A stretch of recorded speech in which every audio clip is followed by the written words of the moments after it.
একটি জাতি প্রতিদিন হারাচ্ছে তার ঘরবাড়ি, সন্তান, স্বপ্ন। আমার বক্তব্য আজ কোনো রাষ্ট্র বা জাতির বিরুদ্ধে নয়, বরং এটি একটি নিষ্পেষিত জনগোষ্ঠীর পক্ষে, যারা প্রতিদিন লড়ছে অস্তিত্বের জন্য। আজ আমি কথা বলবো ইসরায়েলের বর্বরতার বিরুদ্ধে, যা দিনের পর দিন গাজা, পশ্চিম তীর এবং গোটা ফিলিস্তিনকে রক্তাক্ত করে চলছে।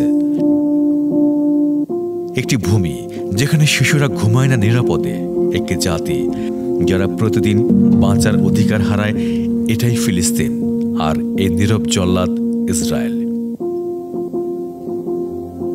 1948 সাল ইসরায়েল রাষ্ট্রের প্রতিষ্ঠা, আর তারপরে শুরু হয় নাকবা বিপর্যয়।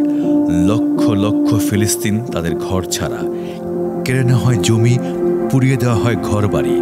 এভাবে শুরু এক রাষ্ট্রের উপর আরেক রাষ্ট্রের আগ্রাসন।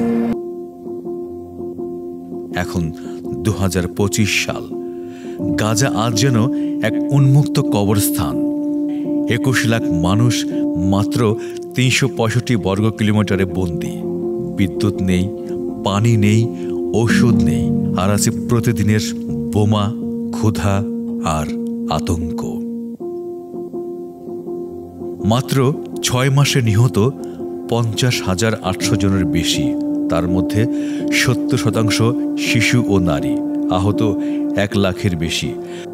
একজন ডাক্তার 10 জন আহত শিশুর দায়িত্বে। এটাই কি সভ্যতা? সত্য বলার অপরাধে সাংবাদিক খুন হন। সাহায্য করতে এলে চিকিৎসককে গুলি করা হয়। বাচ্চা মেয়ের হাতে শুধু খেলনা ছিল, তার শরীরে 3টি গুলির দাগ। এই পৃথিবী যখন ইউক্রেনের জন্য কাঁদে, ফিলিস্তিনের জন্য তখন কেবল নীরব উদ্বেগ। কেন? মানবতা কি জাত দেখে, ধর্ম দেখে? তবু মানুষ থেমে যায় না। বিক্ষোভ হয়, পতাকা ওড়ে, কণ্ঠ ওঠে। কারণ ফিলিস্তিন শুধু একটি ভূখণ্ড নয়, এটি একটি প্রতীক, এক প্রতিরোধ। এই পৃথিবীর ইতিহাস একদিন বিচার করবে কারা দাঁড়িয়েছিল সত্যের পাশে আর কারা নীরব ছিল অন্যায়ের সময়।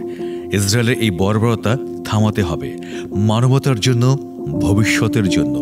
কারণ নীরবতা মানে সম্মতি। আর আজ যদি কণ্ঠ না তুলি, কাল হয়তো আমাদের কণ্ঠই থাকবে না।